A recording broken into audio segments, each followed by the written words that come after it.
कराची की मच्छर कॉलोनी में सिंधी नौजवाननि जे नाहक क़त्ल ख़िलाफ़ जस्कम साल के जुडो पारां मीडिया सेंटर जुडो अॻियां एहतजाजी मुज़ाहिरो कयो वियो।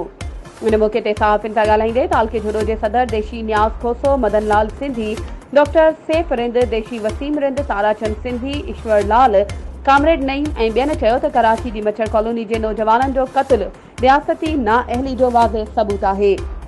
नौजवाननि जे नाहक क़त्ल जी घण रुखी जांच करे क़त्ल में मुलविस समूरनि जवाबदारनि खे गिरफ़्तार करे सख़्त सज़ा ॾिनी वञे। उन्हनि चयो त माज़ी में धारियनि सां बेदर्दी सां क़त्ल थियल इरशाद रांझाणी ऐं बिलावल काका जे खून सां इंसाफ़ न थियो आहे। तंहिं करे रियासत खे घुर्जे त सिंध में रहंदड़ अफ़गानिन, बंगालिन, बिहारिन समेत समूरनि धारियनि खे निकाली ॾे सिंध में अमन अमान बहाल करण लाइ पंहिंजो किरदारु अदा करे। वधीक ख़बरुनि ऐं अपडेट्स जे लाइ असांजे चैनल खे सब्सक्राइब कयो ऐं हा, बेल आइकन खे प्रेस करण न विसारिजो त जीअं असांजी हर नई अचण वारी वीडियो तव्हां ताईं पहुची सघे।